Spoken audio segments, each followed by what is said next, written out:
Shalom Bapak Ibu semuanya. Sekali lagi shalom. Saya mau lihat tangan-tangan Bapak Ibu yang siap menyembah, memuji nama Tuhan pada pagi hari ini. Amin. Mari sama-sama kita siapkan hati kita. Kita mau datang pada Tuhan. Mari kita satu dalam doa. Bapa, kami mau mengucap syukur karena pada pagi hari ini kami masih diberikan kesempatan untuk memuji, menyembah Tuhan. Tuhan Yesus, kami mau datang, kami mau rendahkan hati kami Tuhan. Kami mau angkat tangan kami Tuhan. Kami mau sembah Engkau. Kiranya Engkau memberkati ibadah kami pada pagi hari ini. Karena semua ini hanya untuk kemuliaan Tuhan. Yang siap memuji dan menyembah nama Tuhan, kita katakan amin. Segala kemuliaan hanya bagi Tuhan. Segala hormat pujian hanya bagi Yesus. Haleluya. Segala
Kau Allah yang mulia, Kau Allah yang luar biasa, yang siap memuji dan menyembah nama Tuhan. Kita beri tepuk tangan yang meriah buat Tuhan kita.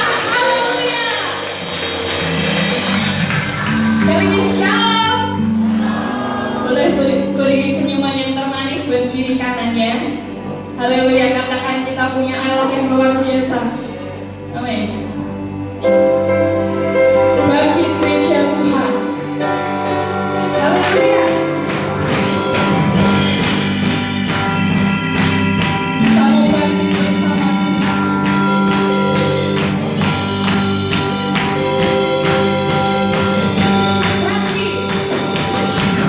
Bangkit gereja Tuhan sekarang.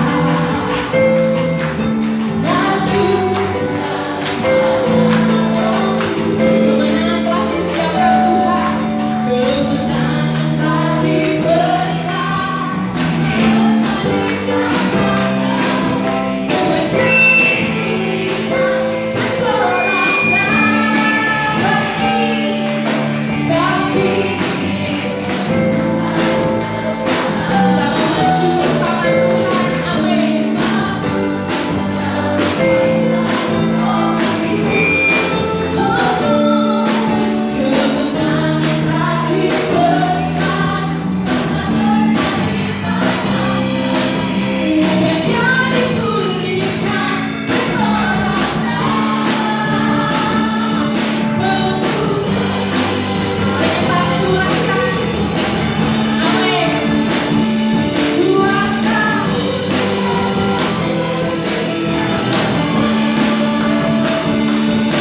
dahsyat Kau Tuhan, ajaib Kau Tuhan.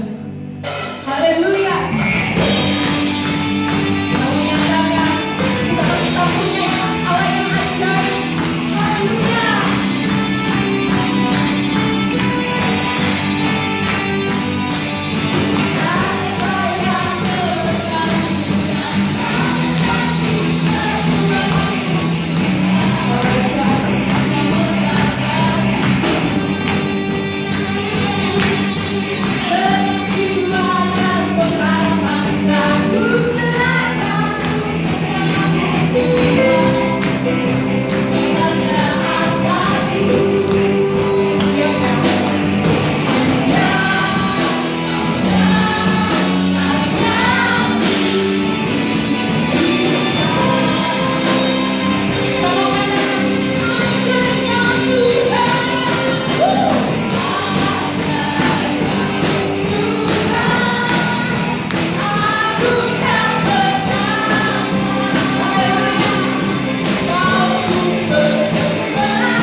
Betapa mulianya Engkau Tuhan, betapa dahsyatnya Tuhan. Oleh sebab itu kami mau melayani Tuhan sampai seumur hidup kami, sampai mahkota kehidupan kami dapatkan. Haleluya. Pernah kami sesali Tuhan untuk mengikuti Yesus.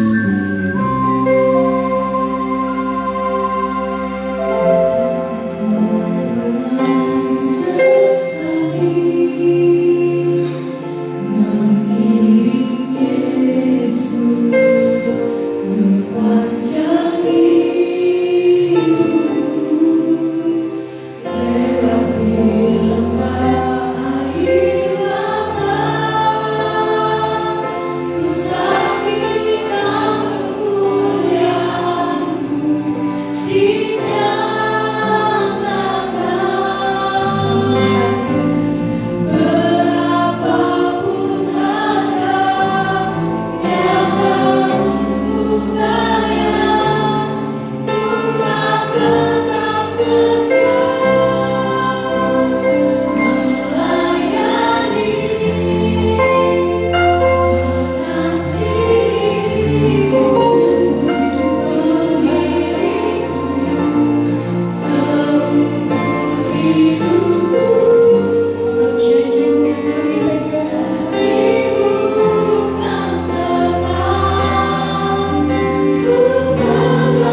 Bukan sekedar pujian yang kami naikkan Tuhan, tetapi ini isi hati kami di hadapan Tuhan, bahwa kami mau mengiring Tuhan sampai akhir hidup kami.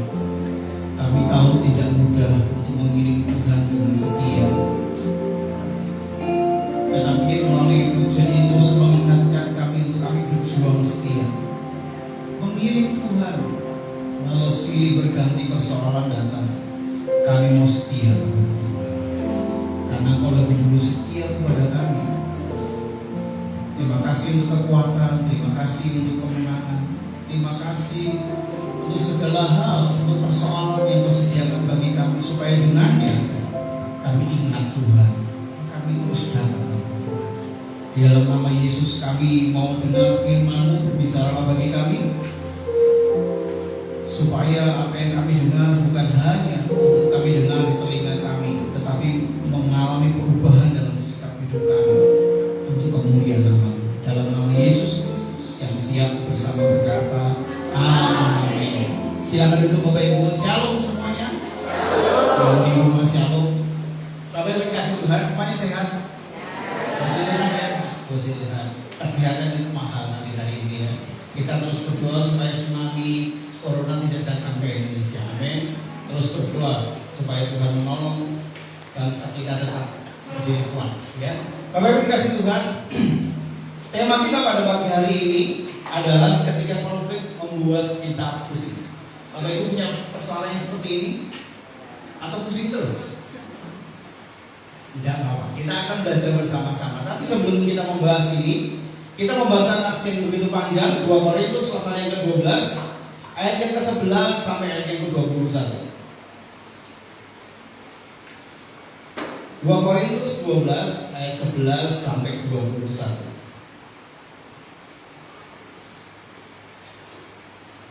Sudah ketemu semuanya?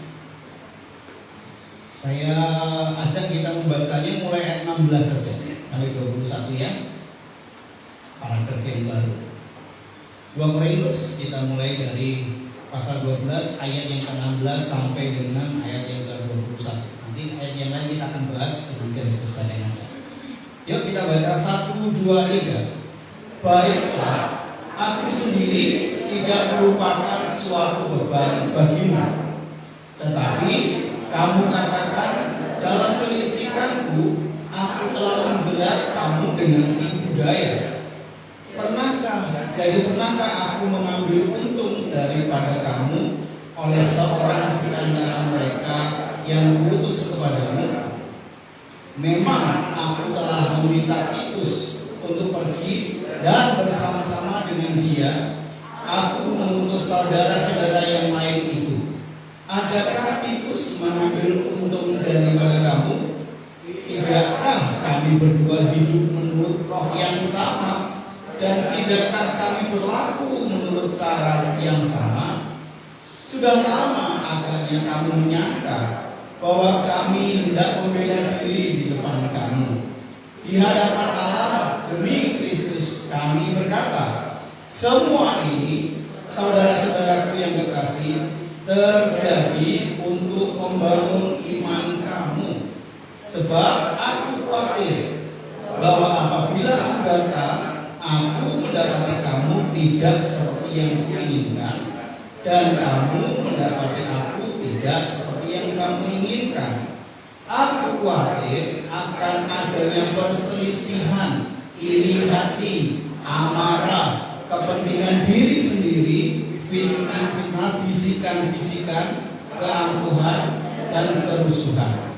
Aku khawatir bahwa apabila aku datang lagi, Allahku akan merendahkan aku di depan kamu, dan bahwa aku akan berduka cita terhadap banyak orang di masa yang lampau berbuat dosa dan belum lagi bertobat dari kecemaran, percabulan, dan ketidaksopanan yang mereka lakukan. Amin. Bapak Ibu Saudara dikasih Tuhan, hampir setiap hari saya belanja, hampir setiap hari saya masak. Tidak ada sesuatu yang istimewa di sana. Bapak Ibu dikasih Tuhan, tapi kemarin Sabtu ada sesuatu yang menggelitik saya. Apa yang menggelitik? Hari Sabtu saya belanja di bawah, dekat perumahan yang dihuni oleh Mas Suara. Di sana saya belanja membeli lele, gitu ya, membeli lele. Nah, setelah belanja sampai rumah tuh dalam hati saya ketawa geli sambil apa saya sekarang udah baperan ya, sensitif apa karena usia gitu ya. Kok saya jengkel ya pulang belanja ya? Apa yang terjadi? Bapak Ibu Saudara, ketika saya belanja di sana, saya udah pesen Mas lele 1 kilo. Oh iya Pak, tunggu ya Pak. Rupanya Mas yang lain, saya sedang melayani seorang ibu lagi beda di daging ya. Ibu itu beli daging ayam 1 kilo. Tetapi sebelumnya saya nggak tahu. Saya lihat Masnya kok ayam kok begituan ngapain ya? Saya lihat ternyata Bapak Ibu, ayam itu bukan di filet, tetapi diambil kulitnya, terus kulitnya itu dibuang di tempat sampah, gitu loh ya. Saya, ya Tuhan, kok dibuangin apa toh gitu? Saya jengkel loh kan, sebenarnya nggak perlu jengkel kan, tapi saya jengkel. Kulitnya enak loh ya, yang template ya. Mungkin penyuka kulit seperti saya jengkel ya. Saya dikupas, buang tempat sampah. Saya lalu terus. Saya nggak tahan, saya ngomong ke Mas, kok dibuang kenapa Mas? Iya Pak, Bapak itu ibunya nggak suka kulitnya. Berarti saya ya ampun, kalau ditaruh di atas, tak minta itu. Lihat tapi sebelahnya itu plastik sampah, jangan udang-udang kotoran udang gitu ya. Stres buang masuk kasir, sampah ini kan? Apa nurani saya berkata ojo gitu ya? Mas tak jemput. Masa pasti harus ngompral sampah gitu. Enggak lah. Cuma kok jengkel saya gitu. Dia kan beli semaunya ibunya itu kan ya. Mau nggak pakai tulang-tulangnya dibuang terserah gitu kan ya. Tapi kok saya, ya ampun, 1 kilo itu kulitnya dikupasi semua dibuang. Saya jengkel, ya ampun aku doyan anaknya doyan gitu. Ini dibuang Bapak Ibu. Tahu nggak? Saya sampai rumah tuh geli sama jengkel dengan diri saya sendiri loh. Saya udah tua ya baperan gitu ya, lihat kulit dibuang aja jengkel gitu ya. Badan saya itu bisa dimakan gitu loh, itu bisa dimakan. Tapi kok dibuang sama orang yang mau dikasih tetangganya atau siapa yang mau gitu ya. Jadi berkecamuk di sini. Tapi kemudian saya mulai lihat konteksnya. Tidak semua orang suka kulit ayam gitu loh, apalagi yang tahu kesehatan ini. Mungkin saya minum kesehatan yang saya utamakan enak, betul ya? Apalagi kalau digoreng crispy, kulit itu enak sekali. Jangan ngiler dulu. Jadi itu yang terjadi. Saya jengkel ya, tapi kemudian dalam pikiran saya mulai mereview kembali, melihat peristiwanya. Saya mencoba berpikir, oh iya, tidak semua orang suka kulit ayam. Jadi wajarlah kalau dibuang. Hati kecil saya berkata, jangan dibuang, gitu loh. Jadi harus dibuang, orang sih doyan gini gitu ya. Tetapi oke lah, itu bukan saya dia membeli. Karena suatu kali saya pernah beli ayam juga, ada seorang ibu yang minta ayam itu di file, jadi kerongkongan itu di file. Kerongkongannya itu mau dibuang dibuang. Saya bilang, Pak, jangan dibuang ya Pak, buat saya boleh Pak. Oh boleh. Saya pulang dapat kerongkongan lumayan buat satu bangsa. Bapak Ibu dikasih Tuhan, lah ini dibuang di tempat sampah kan jam 5, Mas. Saya minta ya Mas. Kayak dilihat ibu-ibu yang lain, malu lah saya. Saya ini musake sampai gosek-gosek sampah gitu ya. Kayaknya miskin banget sampai di tempat sampah harus saya ambil gitu ya. Enggak lah, saya tanya Mas, kalau jual kulit saja ada di sini Mas. Kayak gitu. Enggak ada Pak. Oh ya sudah. Kalau di pasar juga nggak ada jual kulit. Oh iya, terima kasih Mas. Saya doyan kulitnya. Bapak Ibu dikasih Tuhan, kalau kita nggak tahu konteks ceritanya, kita akan jengkel. Kenapa itu terjadi? Nah, supaya Bapak Ibu ini kan kita sudah menginjak 2 Korintus pasal yang ke-12.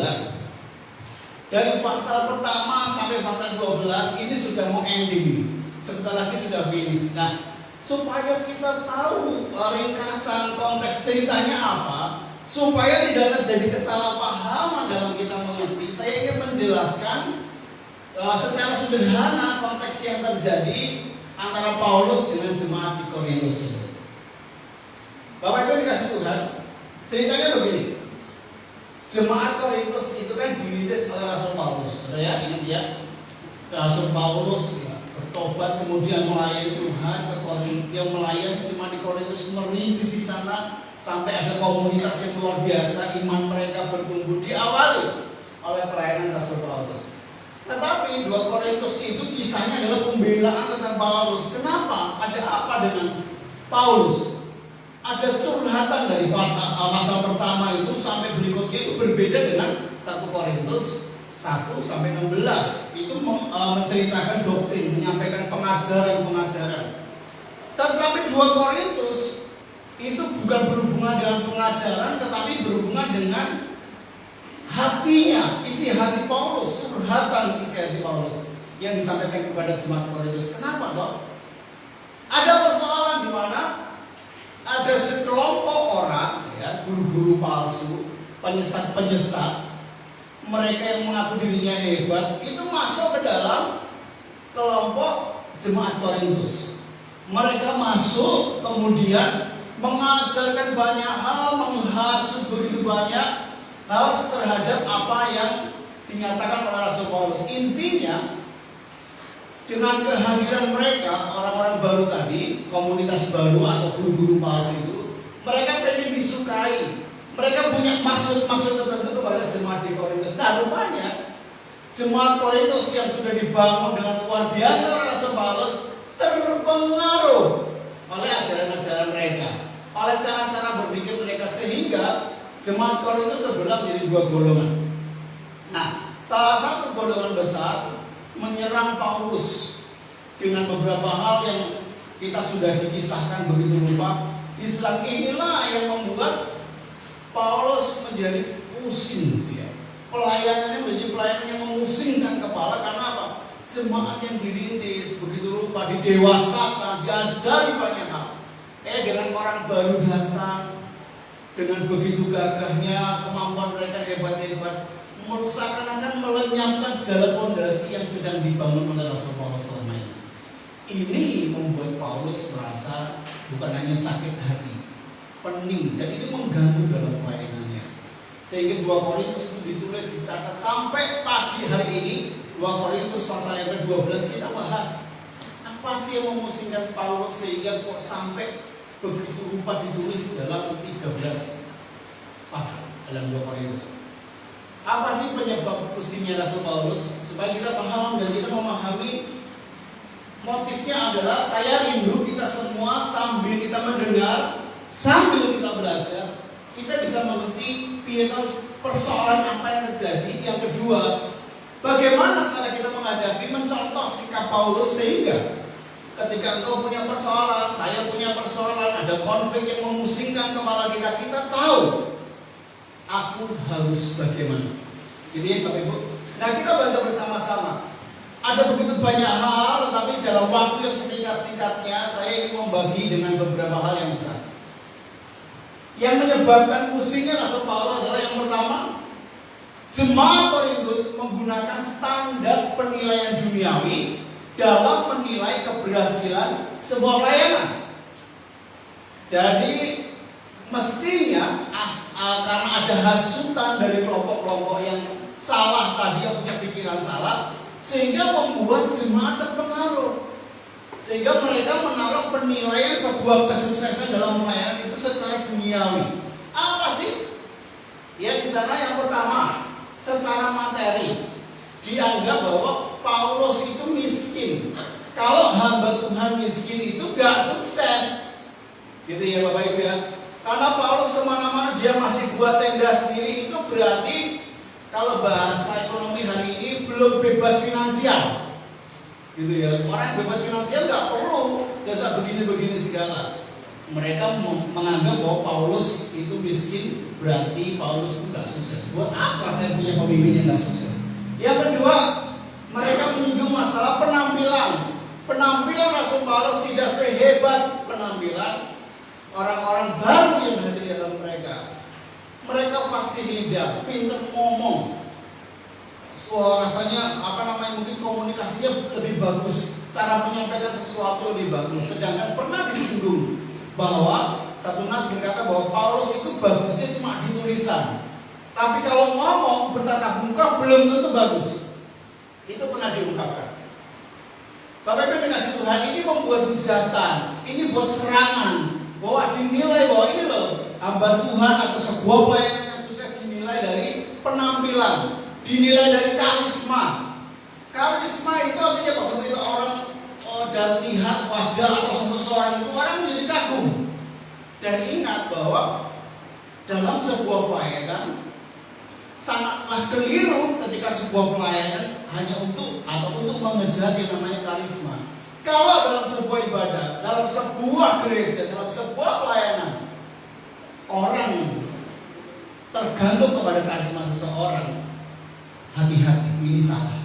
Karena apa? Dalam sebuah pelayanan yang menjadi titik pengagungan dan pengagungan yang tertinggi adalah hanya Tuhan Yesus. Amin. Jadi ketika ada sebuah gereja gede karena penokohan oleh tokoh atau pendiri gereja tersebut, ketika gereja atau pendiri itu meninggal, selesai, yang ditokohkan gak ada, bubar gerejanya. Oleh karena itu yang benar adalah Paulus menggiring setiap kita, kalau mau ibadah, yang menjadi sumber karisma kita hanyalah Tuhan Yesus. Amin. Karena pelayanan hamba-hamba Tuhan yang melayani saya dan rekan-rekan hamba Tuhan yang lain, melayani bukan karena karisma.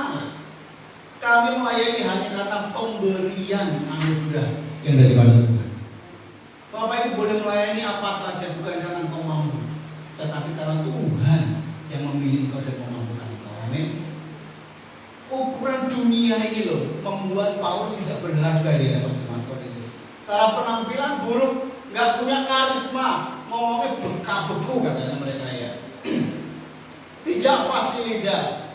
Bapak Ibu dikasih Tuhan, ketika saya membaca hari-hari ini di YouTube, ada juga bagaimana ada hamba Tuhan di Kenya, hamba Tuhan terkaya di dunia.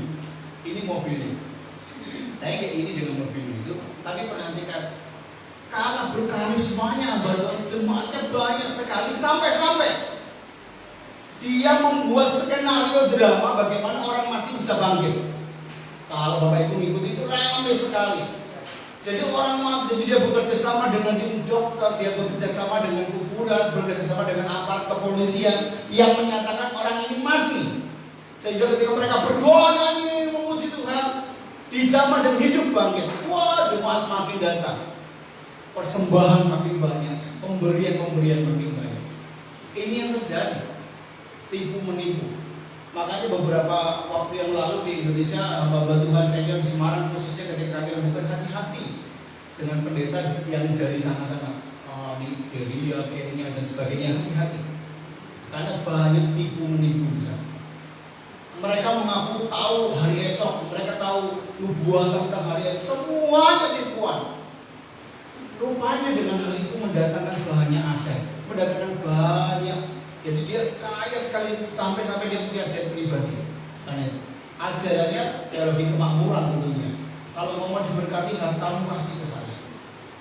Kalau orang anak Tuhan miskin itu terkutuk, berarti ada dosa. Jadi harus kaya. Ini keliru.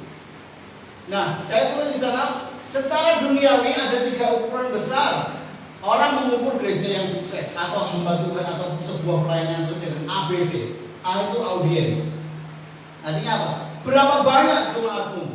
Kalau hanya 100 atau 50 nggak sukses. Ini ukuran duniawi yang kita lakukan.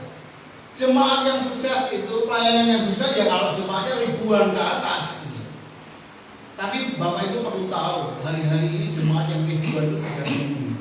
Karena kehadiran dan yang aktif hanya ratusan. Yang ribuan jumlahnya hilang entah kemana. Bapak Ibu yang kasih tahu. Yang B, building, bangunan. Seberapa besar gereja jemaat? Ada begitu banyak juga jemaat yang kenapa kamu ke gereja besar? Oh nyaman. Biar kalau ditanya gerejamu mana? Gereja A. Wah tahu gereja A terkenal dan gede. Gereja mana GKB? Di mana tuh GKB? Ketilung. Kecamatan mana? Tembalang sebelah mana? Semuanya ini ngomong GKB Ketilung. Karena gerejanya kecil, berarti nggak sukses. Ini ukuran yang dunia punya.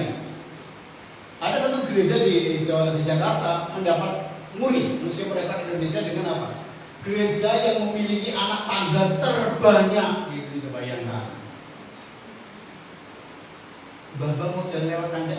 Saya tanya kepada, kan saya berteman dengan hamba Tuhan itu yang punya tangga terbanyak. Pak, tanya itu tangga dipakai apa enggak Pak? Oh enggak Pak, semua lewat parkiran Pak.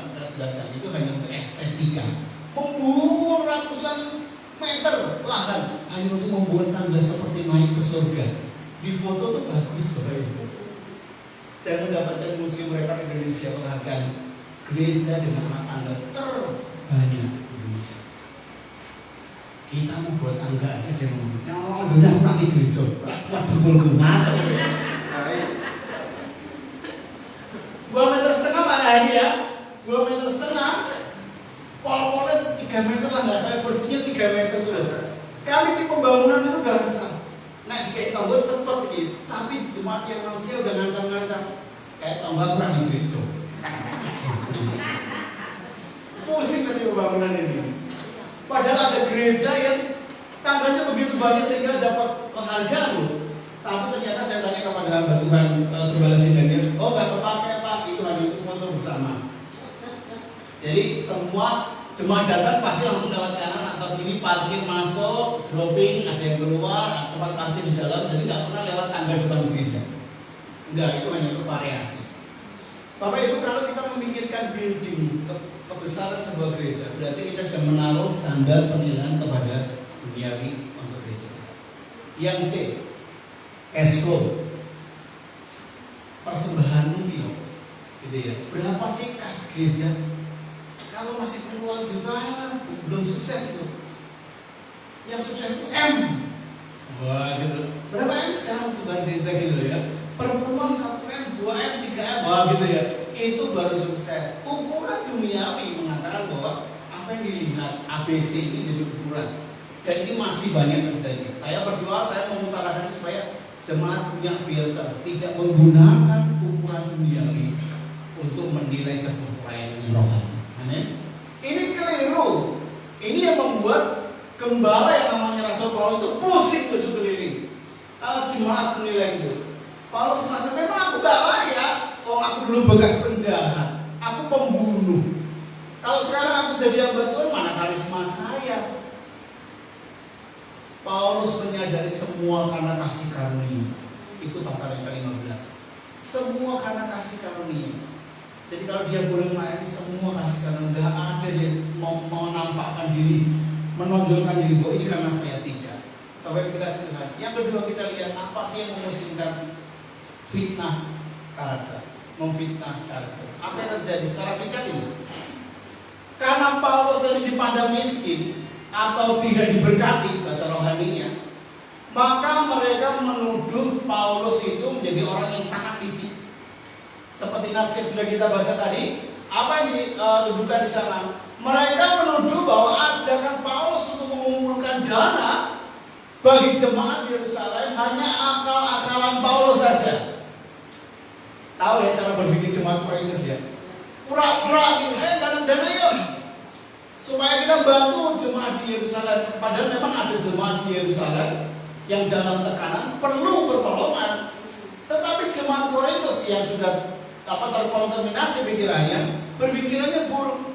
Allah licik paling-paling gitu ya, paling-paling ngumpulin dana dimakan sendiri karena dia miskin, kesempatan cari dana. Bapak Ibu kasih serangan ini membuat yang namanya Paulus kira-kira makin pusing. Kenapa memfitnah begitu rupa? Dalam hal ini Paulus membela diri. Dia membela diri dengan tegas, menunjukkan bahwa Paulus tidak pernah menjadi beban siapapun. Dia bekerja menjadi pembuat tenda untuk mencukupi kebutuhannya. Memang ada jemaat lain yang support selain jemaat Korintus, disupport pelayanan Paulus. Tetapi perhatikan, bukan berarti kalau disupport Paulus lenggang-lenggang santai-santai. Paulus tahu rupanya akan menghadapi sikap-sikap yang begini. Jadi Paulus tetap bekerja membuat tenda untuk kehidupannya. Sehingga ketika ada fitnahan seperti ini, Paulus mengatakan, aku gak pernah jadi beban bagi siapapun. Saya mau tanya, Bapak Ibu, kalaupun seorang Rasul Paulus meminta jemaat di Korintus untuk support dalam pelayanannya, itu boleh atau tidak? Boleh. Paulus pernah berkata, seorang penginjil hidup dari Injil. Seorang pelayan Tuhan hidup dari pelayan Tuhan. Dari bagaimana dia melayani, itu sah dan itu baik. Buktinya jemaat di lain tempat juga support. Yesus dalam pelayanannya disupport oleh ibu-ibu di belakangnya. Ada wanita-wanita yang menyertai Yesus. Ada yang kaya, dia itu kaya dan yang lain kaya. Support untuk pelayan Yesus. Kalau enggak, gimana bisa Yesus makan dengan 12 orang muridnya setiap hari pagi, siang, sore, kemana-mana? Kalau nggak ada support dananya dari mana? Ada pendukung dananya dan itu nggak apa-apa. Tetapi yang aneh adalah mungkin karena sudah tidak suka, pikiran kelompok besar Korintus ini udah nggak suka sama Paulus, sehingga apapun perbuatan Paulus jadi salah. Bukankah begitu ketika kita sedang sakit hati? Betul? Bapak Ibu kalau pusing, kepala pusing, kemudian panas 38, lidah mulai pahit kan? Coba dikasih makanan apa saja, rasanya bagaimana? Gak enak, pahit. Kasih tongseng, ora enak. Sop, ora enak. Semua pahit, kenapa? Kita sakit gitu ya. Itu analogi, itu gambaran kalau kita sedang merasakan sakit hati, apapun tindakan orang yang di hadapan kita pasti salah. Dia berbuat benar dicurigai, berbuat salah apalagi. Rupanya ini natural ya Bapak Ibu. Ini juga pengalaman hidup kita setiap hari. Ini dialami juga oleh Rasul Paulus. Berapa banyak waktu, hati, perasaan dan pemikiran untuk mengajar jemaat di Korintus, mendemasakan mereka. Jemaat Korintus rupanya tidak memikirkan lagi karena pikirannya sudah salah. Secara manusia saya bisa gambarkan betapa pusingnya Rasul Paulus. Ya ampun Tuhan, Gusti. Jemaat ini kenapa ya begitu mudah berpaling? Kenapa begitu mudah ikut ajaran-ajaran yang salah? Padahal aku sudah mengajarkan dengan benar. Sekarang bukan hanya menyerang ajaranku, tetapi menyerang pribadiku bahwa aku dibikinnya licik. Doyan duit, mengolah bagaimana supaya dengan ini semuanya mendapat keuntungan. Paulus sempat berkata, aku tidak jadi beban bagi siapapun. Bapak Ibu dikasih Tuhan. Nah, ini saya memberitahukan ketika jemaat Korintus menjadi dua kelompok, yang satu kan menyerang. Rupanya Paulus lebih pusing lagi karena lihat Paulus tidak punya pembela. Padahal ada kelompok lain yang nggak setuju juga dengan kelompok besar itu. Jadi kelompok tadi terpecah menjadi dua.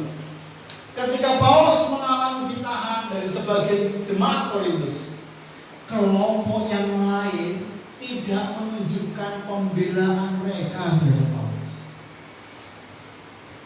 Ini yang salah satu yang membuat Paulus pusing. Ya ampun, halo jemaat, kamu di mana? Kalau yang lain menyerang, yang satu di mana? Kok menang ya toh? Kok kamu diem aja gitu? Kamu tahu bahwa apa yang disampaikan oleh kelompok yang besar itu terpengaruh itu salah diem aja. Bapak Ibu dikasih Tuhan, betapa makin bisinglah dan lengkaplah penderitaan Paulus. Sampai-sampai dalam Nas pasal yang ke-12 ayat yang pertama sampai ke-10 kemarin dibahas, sampai-sampai segala situasi kehidupan Paulus rasanya terhimpit. Sampai dikatakan dia punya duri dalam daging, punya kelemahan yang begitu rupa. Sampai dia minta kepada Tuhan, Tuhan, ambil ini daripadaku, sembuhkanlah, cabut duri dalam daging. Tapi Tuhan juga ngomong gini, cukuplah kasih karunia. Tuhan gak ambil itu. Pergumulan yang begitu berat, dari luar dapat tekanan, dari dalam dia punya pergumulan pribadi. Bapak bayangkan menjadi seorang hamba Tuhan seperti ini, betapa tidak tersiksa atau pusing dalam hidupnya. Hampir segala sisi kehidupannya ada tekanan dan semuanya sepertinya buntu. Bahkan maaf, ketika dia minta Tuhan kasih aku mujizat, cabut dulu dalam daging, Tuhan gak kasih. Apakah Tuhan jahat? Tidak. Nas itu berkata begini, di dalam kelemahanlah kuasaku menjadi sempurna. Bapak Ibu dikasih Tuhan, 3 hal ini yang membuat Rasul Paulus pusing. Kenapa konflik pelayanan begitu rupa? Tapi tidak hanya di situ. Yang perlu kita tahu di antara segala persoalan itu, sikap Paulus bagaimana? Ini yang harusnya menjadi teladan bagi kita. Bapak Ibu dan saya harus menaruh penilaian Kristus di dalam kehidupan kita. Tidak menilai orang lain, tidak menilai jemaat lain, saudara seiman dengan cara penilaian dunia. Orang Jawa ngomong sawang sinawang, belum tentu yang dilihat seperti yang kenyataannya. Jangan lihat orang hanya di sosmed, kadang-kadang kenyataannya berbeda. Stop taruh penilaian duniawi kepada sesama kita. Tetapi hari ini kita mau belajar, kalau engkau dalam kemelut besar, hidupmu penuh dengan tekanan, engkau bekerja dalam masalah, dalam lingkunganmu engkau punya persoalan, dalam keluargamu engkau punya persoalan, apapun yang kau pakai, apapun yang kau sedang laksanakan, lakukan, terhambat oleh banyaknya persoalan. Ini membuat kau pusing hari ini. Pak, bebanku sangat berat, aku gak ngerti lagi harus gimana, hampir putus asa. Lihat apa pergumulan saudara Bapak Ibu sudah sekompleks yang dialami oleh Rasul Paulus. Kita belajar, yuk sikapnya bagaimana.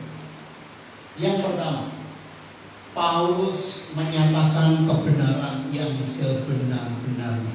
Artinya apa? Sikap Paulus adalah dia kenal betul apa yang dilakukannya, bukan pembenaran diri, tetapi asal dia tahu apa yang dilakukan benar dan dia sampaikan kepada jemaat di Korintus. Soal jemaat Korintus gak mau tahu, terserah.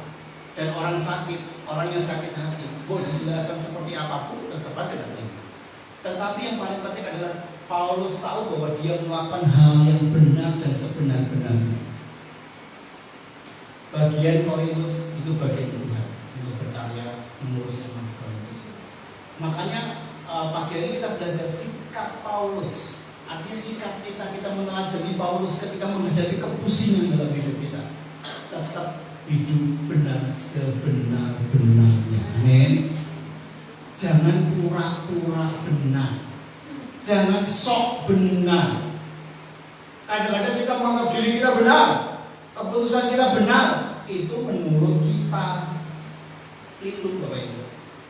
Pastikan hidupmu benar sebenar-benarnya, sehingga tidak ada celah bagi iblis untuk menuduh. Yang kedua yang dilakukan Paulus, tetap memperhatikan jemaat tanpa membeda-bedakan. Ayat 13 tadi sana. Pernahkah engkau dibedakan? Paulus sedang mengungkapkan, gak ada yang bedakan. Di jemaat Efesus, jemaat Filipi, baik jemaat Korintus, semua dapat surat penggembalaan yang sama.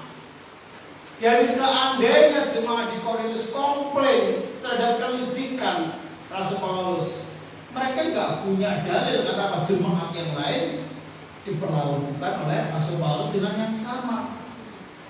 Di antara kepusingannya, tetap berlakulah adil bagi orang-orang di sekitar. Ini penerapan praktis seperti itu. Jangan membeda-bedakan. Yang ketiga, sikap Paulus menghadapi kepusingannya tidak menjadi beban bagi jemaat. Walaupun saya katakan tadi sudah semestinya atau Memang seharusnya jemaat support hamba Tuhan itu wajar dan itu benar. Tetapi lihat, Paulus berkata tidak menjadi beban. Memang ada gembala jadi beban. Memang ada pendeta jadi beban. Ada. Satu kisah ketika ada satu jemaat di gereja lain cerita. Jadi ada seorang hamba Tuhan yang didekati orang kaya. Setiap kali dia mau pelayanan, minta support orang yang dianggap kaya ini. Bayangkan, sampai suatu kali orang ini bangkrut. Orang yang support hamba Tuhan ini bangkrut. Ketika dia terpuruk dan miskin, ditinggal bersama gembalanya. Sudah nggak bisa support lagi. Masih ada hal yang seperti ini, tapi dijauhkannya dari kita semuanya. Bahwa kita semua nggak mau jadi beban untuk orang lain. Amin. Bapak Ibu kasih Tuhan. Yang keempat, fokus pada jiwa-jiwa, bukan pada harta. Saya pikir kita semua ngerti bahwa sebuah pelayanan itu orientasinya bukan masalah harta, tetapi jiwa-jiwa. Bukan soal persembahan yang banyak, tetapi kalau ada jiwa-jiwa yang setia hadir dalam setiap minggu itu mau dinilai uang berapa? Betul ya Bapak Ibu?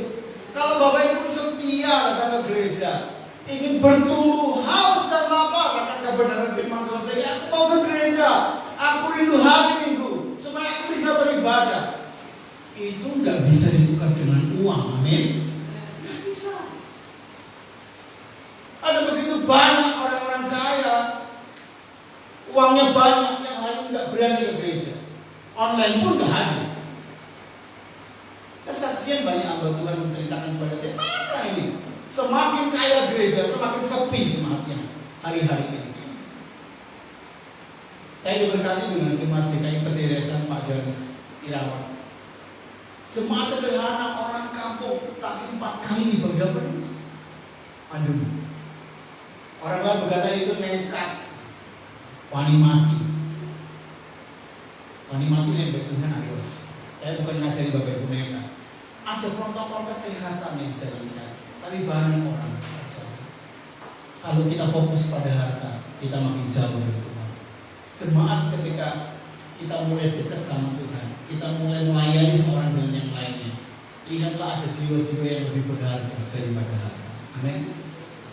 Ada satu gereja ketika di jemaat baru, pendetanya tahu itu baru, udah begini. Pengajarnya ini, tolong lihat kopinya apa? Pak, kopinya apa? Oh iya, langsung deketin, kasih kartu jemaat gold. Ada gold, silver, kayak ATM gitu. Ada platinum, gold, silver gitu. Kalau jemaatnya datang naik motor, oke lah, sebenarnya kita cek setia orang. Tapi kalau datang pakai mobil, kok langsung deketin. Hati-hati.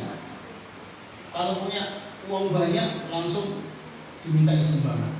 Itu terjadi begitu banyak gereja yang mengalami. Gereja tidak boleh fokus kepada harta, walaupun gereja perlu aset. Tetapi gereja dan kita semua, kalau kau duduk di sebelah kanan kiri, jangan pandang harta orang itu. Itu akan jauh.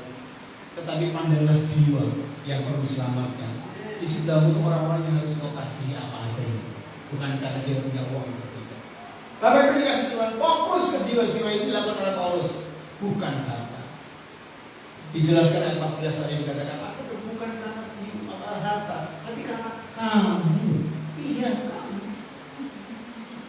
Bapak Ibu dikasih Tuhan, menjelaskan motif yang terbaik dari sebuah pelayanan adalah jiwa-jiwa, bukan masalah harta. 5. Ini agak sulit ya, agak sulit dalam arti sementara Paulus mengalami serangan yang begitu rupa, terus diserang, memusingkan kepalanya, memusingkan dalam pelayanannya. Tetapi ini yang luar biasa, Paulus masih mengasihi jemaat. Kalau enggak Tuhan enggak mungkin. Mengasihi orang yang mengasihi kita itu gampang, betul ya? Setuju Bapak Ibu? Tapi kalau mengasihi orang yang menyakiti hati kita, angel. Menyakiti mengasihi orang yang berbuat salah kepada kita, bukan dosa yang berbuat salah kepada kita, angel. Kalau nggak punya kasih Kristus, yakinlah kita nggak akan bisa mengasihi orang lain. Apalagi orang yang segereja gitu. Nah, iso aku rasa di gereja aku online way, karena aku nih gereja ketemu dengan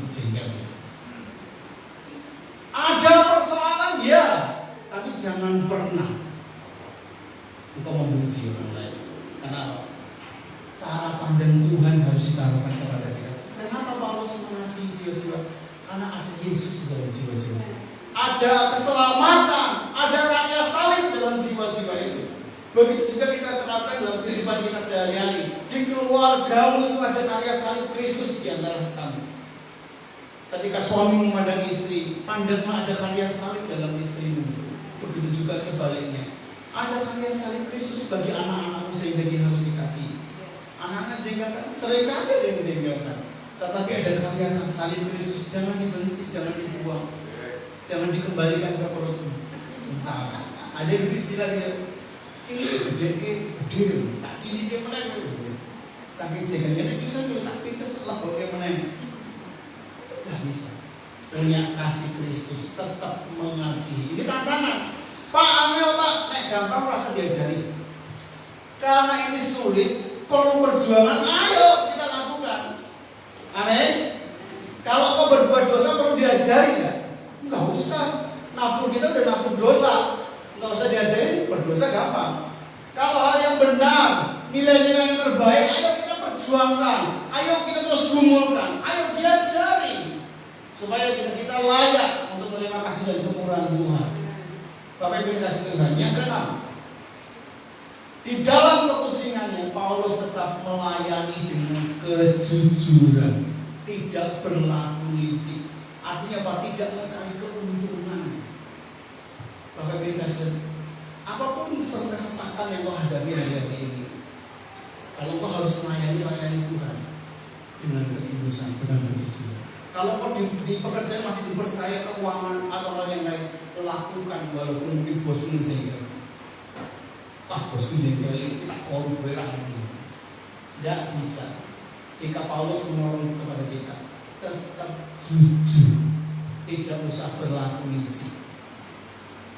Karena apa? Yang dilihat itu bukan manusia, tapi Tuhan yang lihat kita. Amin. Tuhan tahu kita berbuat licik. Tuhan tahu kita nggak jujur. Makanya belajar dari firman Tuhan ini.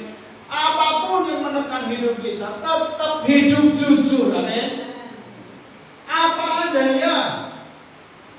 Urusan kita dengan Tuhan hari-hari ini. Kalau kau benar di hadapan Tuhan, ada pembelaan Tuhan, yakinlah ada waktu. Yang terakhir, sudah ya, melayani dengan kejujuran, tidak berlaku licik. Bapak Ibu dikasih Tuhan saya, tidak mengutamakan ego. Ayat yang ke-20 sampai 21. Jadi begini, sudah 3 kali Paulus berencana untuk mengunjungi, tetapi gagal. Ada beberapa hal yang membuat dia gagal. Yang terakhir, kenapa dia tidak jadi mengunjungi jemaat di Korintus? Karena itu dia tidak mengutamakan ego. Maksudnya gimana, Pak? Kalau dia datang ke jemaat, ini kekhawatiran Paulus. Kalau dia datang ke jemaat di Korintus dalam konflik itu, dia katakan di sana, nanti kamu pasti mikirnya nggak seperti aku waktu aku datang. Aku pun demikian, Paulus. Aku sudah punya ekspektasi, kok aku datang ke Korintus, aku bakal ngomong gini, aku tahu jemaat Korintus akan begini, akan baik gini. Ternyata nggak baik. Ujungnya apa? Malah menimbulkan konflik. Yang kedua, malah menimbulkan kejatuhan dalam dosa. Karena di situ nanti ada amarah, Paulus direndahkan. Ya, atau sebaliknya, aku akan merendahkan kamu. Karena ego Paulus ketika dituruti tinggi loh. Artinya dia orang pintar, dia bisa menjelaskan dengan baik fakta-faktanya dia punya bahwa dia benar. Ketika dia jelaskan dengan segala kebenarannya, belum tentu jemaat mau terima. Malah justru ketika merasa kalah jemaatnya, dia akan undur, malah membuat kekisruhan, membuat sesuatu. Paulus gak mau. Ini makanya saya tulis di sini, ia tidak mengutamakan egonya, hanya nuruti ego. Dia datang dilabrak di jemaat, dia sampaikan kebenaran ini. Mungkin yang disampaikan itu benar, tetapi yang didapat pasti tidak benar. Kenapa? Yang menyampaikan benar, tetapi yang menerima penyampaian itu sedang sakit hati, sehingga merasa bahwa aku kalah. Bapak Ibu dikasih Tuhan gini loh, apa ya? Kalau saya gambarkan kalian suka otomotif, Ninja 250 lawan Mio M3, gitu ya. Ninja 250 di tracknya di drag dengan namanya Mio M3 yang 125 cc. Ini kenceng, dia ditarik jalan lurus. Di apa-apakan menang Kawasaki, menang 250 cc. Tetapi kadang-kadang orang merasa bahwa aku sudah modif nih, Mio tak modif gini bantah. Enggak, secara cc udah kalah. Analogi ini yang sering saya buat gambaran bahwa ketika Paulus berkonflik dengan jemaat, ketika mau menjelaskan, mengkomunikasikan sebuah kebenaran, Paulus lebih banyak punya kebenaran. Ketika dijelaskan kamu mau kebenaran yang seperti apa, Paulus punya semua kebenaran. Tetapi perhatikan jemaat, yang diterima adalah sebuah kemaluan. Rasa malu. Kenapa? Jemaat akan merasa dipermalukan. Wah, kalah ya, puas berdebat aku kalah. Malah bukan dekat sama Tuhan, malah jauh dari Tuhan. Begitu juga sebaliknya. Paulus ngomong ke Korintus, bukan gitu juga. Kalau waktu berdebat aku kalah, aku malu. Gambarnya sama kayak motor tadi, Bapak Ibu. Kalau Bapak Ibu seperti gambar saya punya kendaraan 250 cc, kan banyak. Kemudian ada anak muda nantang Mio standar 125 cc. Om, trek-trekan om. Bapak Ibu mau mati ini? Ayo Len. Pasti nggak mungkin gitu. Kenapa? Lihat lah, Mio nantang Ninja 250 gitu. Nek tak turuti gendeng aku, gitu ya. Aku menang ya iso bangga gitu. Kalau saya menang dengan 250 cc, aku gak akan pernah bangga mengalahkan Mio. Tapi kalau aku kalah, aku malu. Masa 250 cc kalah sama 125 cc gitu. Artinya apa? Gak ada baiknya, gak ada menangnya dari sisi Paulus. Kalau dia menang, dia gak bisa bangga dengan jemaat Korintus. Kalau dia kalah, dia akan malu. Oleh karena itu dia lebih memilih menahan diri, menarik diri. Aku gak datang dulu. Yuk menenangkan diri bersama-sama, saling mengoreksi diri, biar Tuhan yang menolong. Dia lebih memilih untuk mengutamakan tahan ego. Ketika konflik, dikonfrontasi tidak selesai, akan mengacaukan dunia. Tahan dulu.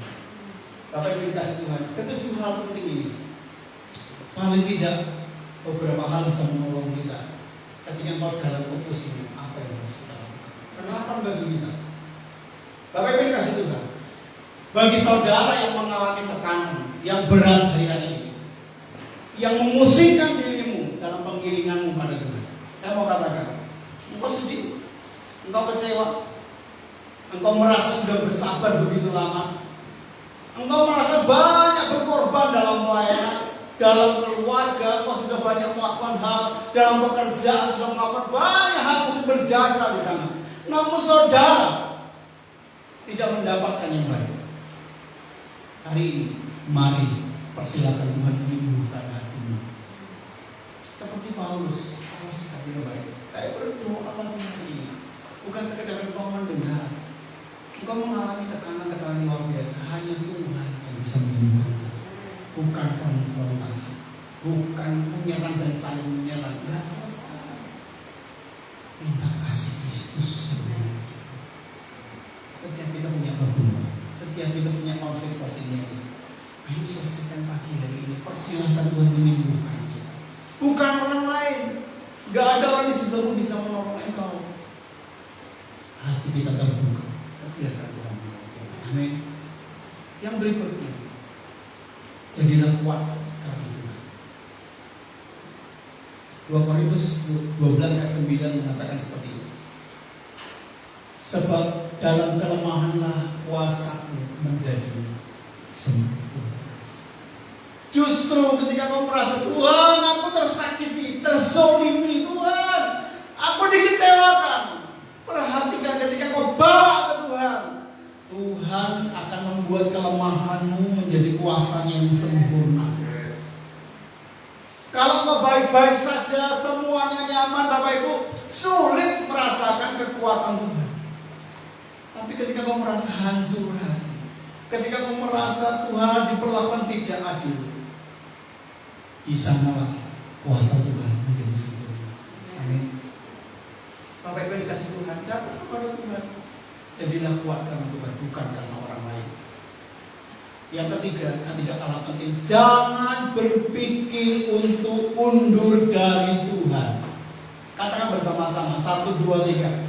Jangan berpikir untuk undur dari Tuhan. Masalahmu sudah berat. Kalau engkau undur dari Tuhan, tambah berat hidupmu.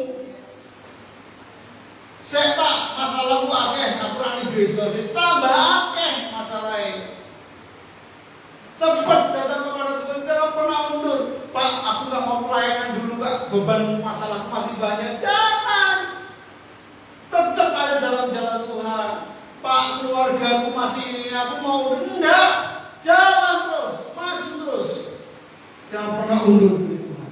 Seperti Paulus terus maju dalam pelayanan. Begitu juga saya berdoa, saya mengatakan kepada jemaat GKP Batraya, apapun persoalan, jangan pernah berpikir untuk undur. Memang ada Pak, banyak orang yang undur dari hari ini. Tapi engkau yang hadir, baik di rumah maupun di tempat ini, jangan pernah berpikir untuk undur. Ada kasih karunia Tuhan. Ketika kita mulai berpikir undur, kita merasa bisa kalau kita undur dari Tuhan. Orang Tuhan-Tuhanan, nggak gereja-gerejonan, semua menyakitkan hati saya. Nggak saya gereja. Itu bukan langkah yang terbaik. Jangan undur. Tetaplah setia beribadah, tetaplah setia melayani. Jalankan peranmu dengan benar dalam keluarga, dalam pekerjaan. Tuhan akan menolong kita semua. Yang keempat, mari saling menguatkan, menghiburkan, dan membangun satu dengan yang lain. Bapak Ibu, kita semua saudara, amin. Ngomong di sebelahnya, kamu saudaraku. Mas Badan,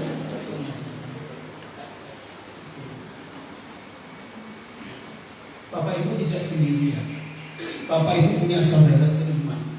Lagi-lagi saya ingin, kalau kau punya komunitas, ngobrol persoalan dalam komunitas, biar ada teman-teman yang mendoakan. Saya ingat perbuatannya Pak Iwan ya waktu itu ya.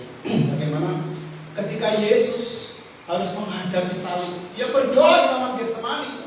Dia merasa sendiri, tapi perhatikan di dalam kesendirian dia minta tolong murid-muridnya menemani dia di saat masa suka. Itu nggak salah loh. Jangan pernah kau hadapi seorang diri, kau nggak mampu. Yesus saja memberikan teladan. Ketika ada persoalan, dia ajak murid-muridnya, bantu berdoa untuk aku, walaupun muridnya tidur. Tapi gambaran ini menolong kita, engkau dan saya, semua kita saudara seiman. Mulai dari depan sampai belakang kita saudara seiman. Oleh karena itu ketika punya pergumulan, jangan sungkan-sungkan. Bukan ngomongin orang lain. Kenapa kita gak ngomong? Telepon siapa yang kau kenal, siapa yang kau anggap dekat dengan engkau. Pak, Bu, aku dalam pergumulan ini, tolong doakan. Itu jauh lebih baik daripada Pak, Bu, aku dalam pergumulan ini, aku nyerempet sih ya. Itu beda. Sinesi kalau nanti saya sesuatu tak tahu, ya enak. Tapi kalau kau punya pergumulan yang berat dan kau telepon saudara seiman yang lain, tolong doakan aku rakuat. Aku hampir jatuh dalam dosa, tolong doakan aku. Ini penting dari ini. Saudara seiman harus saling menguatkan satu dengan yang lain. Saya terus mengingatkan, komunitas kita bukan komunitas yang menjatuhkan, tapi komunitas saling mendukung, saling mendorong satu dengan yang lain, makin dekat sama Tuhan, makin dekat sama Tuhan, makin dekat sama Tuhan. Sebab hanya Tuhan yang tahu siapa kita. Dudukkan kepala bersama-sama.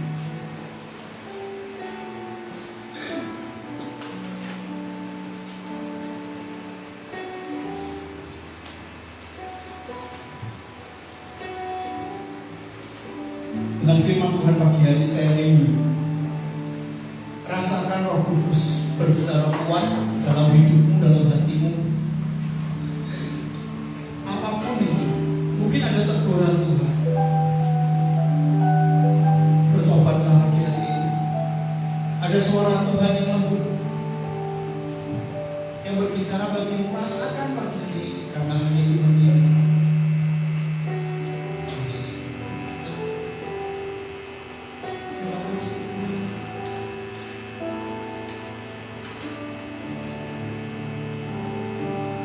Biarkan Tuhan berbicara bagi kita pagi hari ini.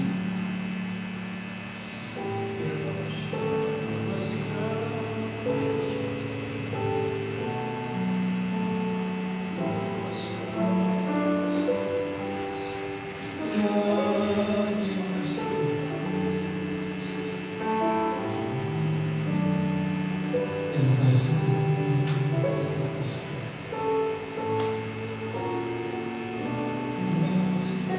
Hanya Engkau yang mengenal, hanya Engkau yang menasihkan. Hanya Engkau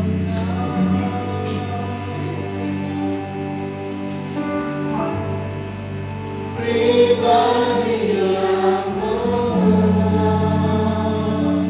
hatiku.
Engkau yang hari-hari merasa sesak, Engkau yang butuh pertolongan karena hatimu begitu perih.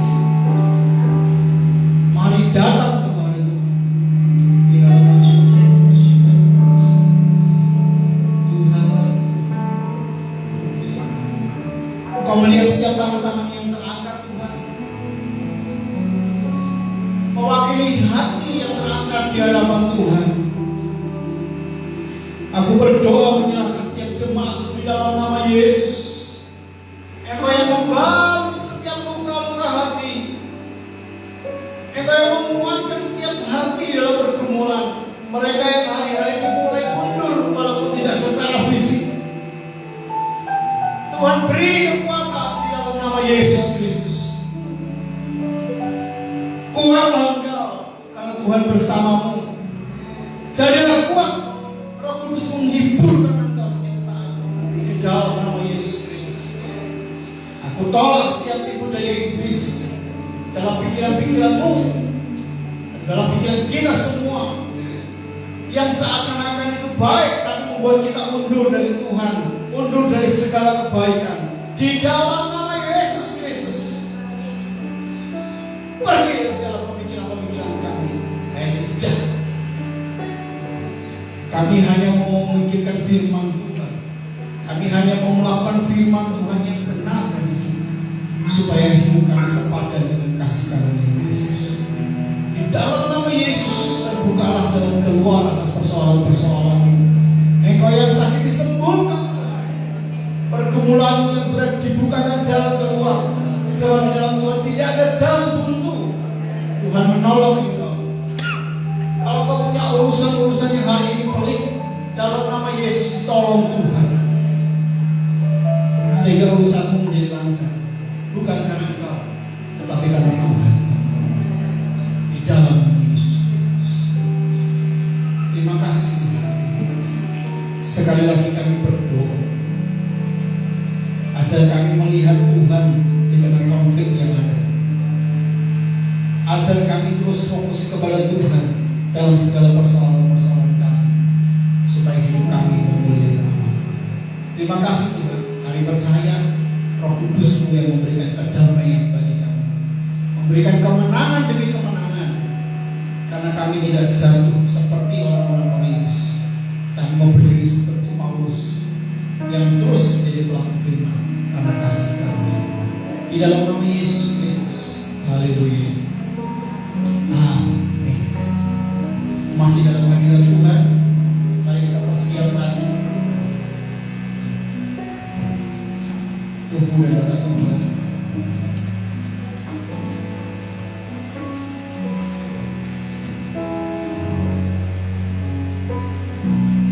Terima kasih Tuhan.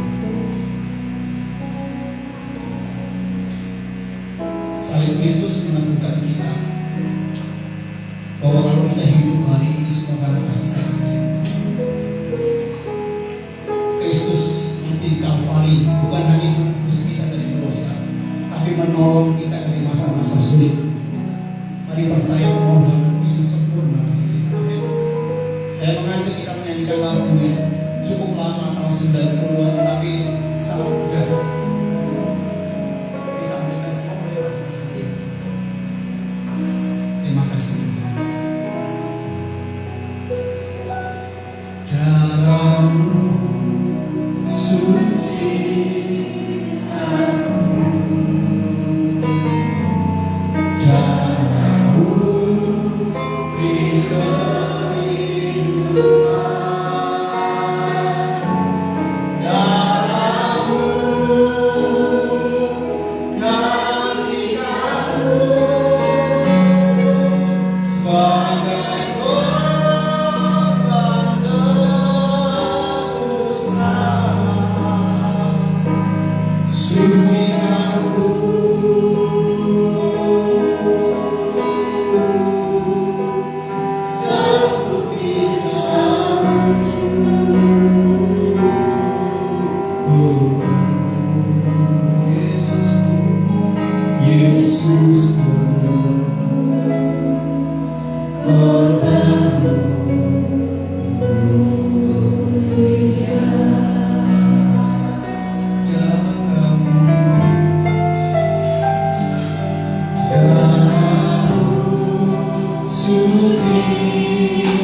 pengorbanan Kristus di Kalvari itu loh yang menyelamatkan kita.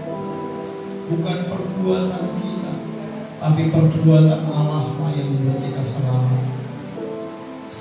Syukur.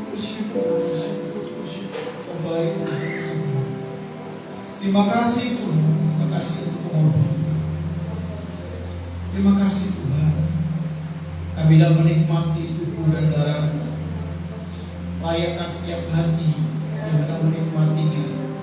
Kuduskan kami supaya kami dengan menikmati ini menerima berkat yang daripada Tuhan.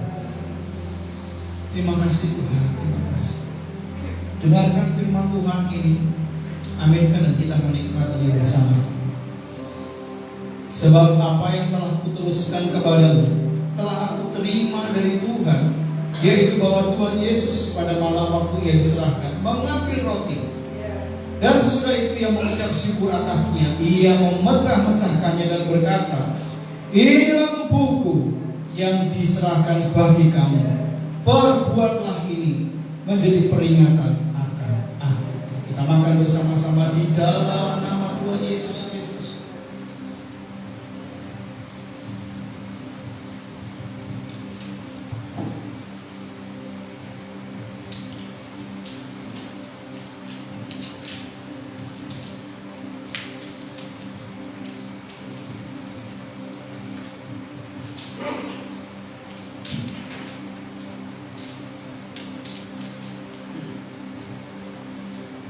Yesus.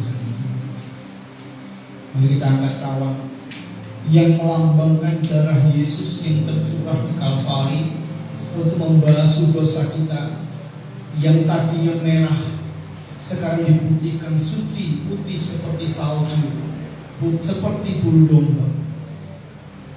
Demikianlah hidup kita disucikan dan dibenarkan oleh Tuhan. Kamu bukan lagi orang-orang yang berdosa, tapi engkau orang-orang dikuduskan oleh Tuhan, dibenarkan oleh Tuhan oleh karena darah Kristus.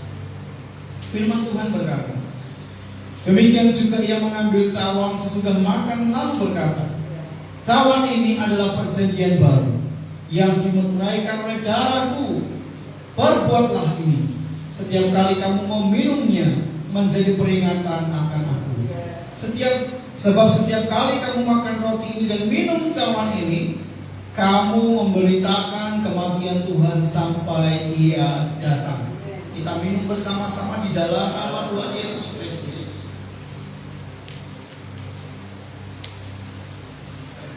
Setiap mulut, setiap lidah bersyukur kepada Tuhan. Haleluya.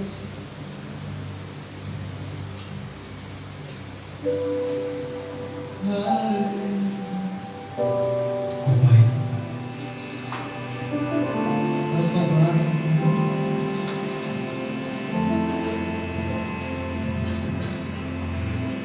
Oh baik.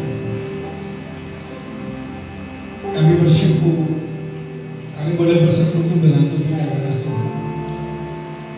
Kami tahu ketika kami menikmati tubuh dan darah-Mu, dalam pikiran kami terus mengingat pengorbanan Kristus.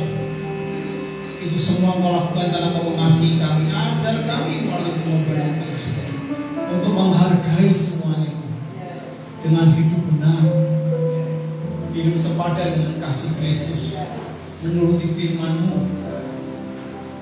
supaya hidup kami makin sungguh-sungguh berkenan kepada Tuhan. Terima kasih Tuhan. Terima kasih. Ini ucapan syukur kami. Kami bersyukur bahwa Engkau lekat dalam hidup kami, karena Tuhan ada bersama kami. Kami bersyukur sekali lagi Tuhan di dalam nama Yesus Kristus. Haleluya. Amin. Silakan dulu Bapak Ibu.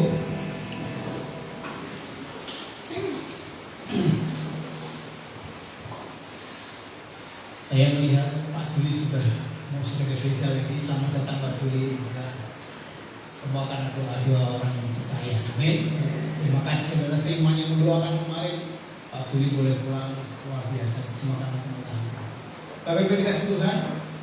Sebelum kita akhiri, ada beberapa pengumuman yang kita perlu ketahui bersama-sama. Yang pertama, nanti sore sekolah minggu ujian dilayani oleh Misia Firman Istio. jam 16.30 setengah 5 sore di ruang serbaguna.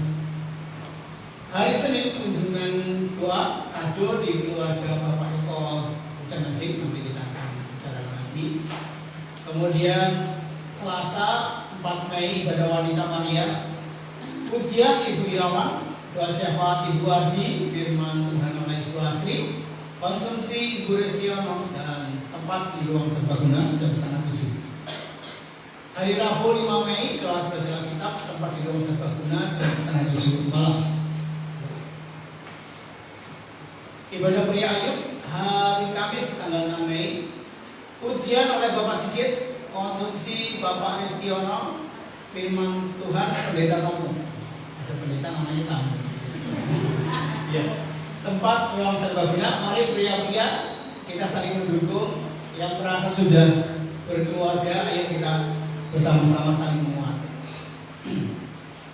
Ibadah Yud hari Jumat jam 6:30 atau sudah pada jam 7 ya? Jam 7 ya. Oke, ibadah kembali jam 7. Pujian dilayani oleh saudara Grace, pemusik Bapak Yosua, saudara Ian, saudara Henok, dan Benaya. Tempat di WSG. Hari Sabtu latihan pujian dan musik untuk ibadah raya, kemudian dilanjutkan hari Minggu ibadah raya tanggal 9 Mei. WL saudara Ian, singers Bapak Thomas dan Bapak Aan, pemusik Bapak Walen, Bapak Ragil, Bapak Danu, dan saudara Benaya. Asa Bapak dan Ibu Sigit, LCD saudari Jessica. Jam 7.30. Tambahan disampaikan. Shalom Bapak Ibu. Kami sungguh mengucap syukur kepada Tuhan Yesus Kristus karena minggu-minggu terakhir ini kehadiran jemaat di dalam beribadah makin bertambah. Ya, Bapak Ibu lihat bagaimana ruangan ini makin penuh, begitu ya. Ini semuanya karena anugerah dan kebaikan Tuhan. Nah, catatan dan kami membutuhkan kerjasama dari Bapak Ibu adalah begini Bapak Ibu, karena protokol kesehatan masih harus kita terapkan, sehingga kapasitas gedung menjadi berkurang karena memang jarak yang harus diatur, begitu ya. Itu sebabnya mohon kerjasama dari Bapak Ibu untuk menempati dulu kursi yang ada di depan, ya. Jadi kalau kursi yang di depan masih ada yang kosong, minta tolong Bapak Ibu di depan, begitu ya. Kenapa ini perlu saya sampaikan? Toh biasanya Bu Asri selalu di belakang menjadi penjaga kursi yang galak untuk semua jemaat, gitu ya. Bapak Ibu, minggu depan adalah jadwal bagi kami untuk mengunjungi poskeni kita yang ada di Jepara, sehingga minggu depan di ibadah minggu pagi kami tidak ada bersama dengan Bapak Ibu, dan pelayanan di sini akan kami titipkan kepada Bapak Ibu Ragil. Itu sebabnya karena minggu depan penjaga kursinya tidak ada, sehingga Bapak Ibu percayalah kalau tidak diatur sedemikian rupa, ini yang depan akan kosong, kemudian jemaat yang di belakang makin nggak dapat tempat, begitu ya. Nah, kita harus saling memperhatikan kepentingan saudara kita, sehingga kursi paling depan dipenuhkan dulu supaya nanti yang di belakang bisa ditambahkan untuk jemaat yang lain. Mau ya Bapak Ibu ya, ya supaya semuanya nyaman dan bisa beribadah. Yang kedua Bapak Ibu, sekali lagi karena minggu depan kami tidak ada, sehingga beberapa hal penting kami titipkan hari ini. Hari Kamis minggu berikutnya, bukan minggu besok ya. Hari Kamis minggu besok ada komisi teriak. Hari Kamis minggu berikutnya itu harinya plek-ketiplek dengan Idul Fitri. Tetapi kita umat Kristiani akan beribadah khusus memperingati kenaikan Tuhan kita Yesus Kristus ke surga. Itu sebabnya kami ingatkan dulu Bapak Ibu dari hari ini, karena ini ibadahnya istimewa, sehingga dimulainya bukan 7:30 tetapi jam 8 pagi. Ya, 8 pagi. Saudara-saudara yang Muslim akan beribadah di tempat ibadah mereka, tetapi kita yang Kristiani juga akan beribadah kepada Tuhan kita. Untuk persiapan ini, mohon nanti mengurus, kita akan ngobrol lebih khusus karena mengingat bagaimana pada waktu peringatan kematian Yesus Kristus Jumat Agung, gedung ini tidak kuat sehingga harus naik ke atas. Kami merasa bahwa ini perlu dipersiapkan juga untuk hari Kamis depan, supaya pengurus memikirkan solusi terbaik untuk setiap jemaat bisa beribadah dengan nyaman, tetapi juga protokol kesehatan tetap dijalankan. Ini tambahan dari saya. Tuhan memberkati. Mari kita berdiri bersama-sama, kita akan ibadah dengan bersyukur. Percaya bahwa Allah Maha Kuasa itu memberkati kita, menolong kita dalam setiap jalan hidup kita. Amin. Angkat kedua belah tanganmu. Terima kasih Tuhan, terima kasih Bapak. Terima kasih.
Jadilah berkat dimanapun engkau berada.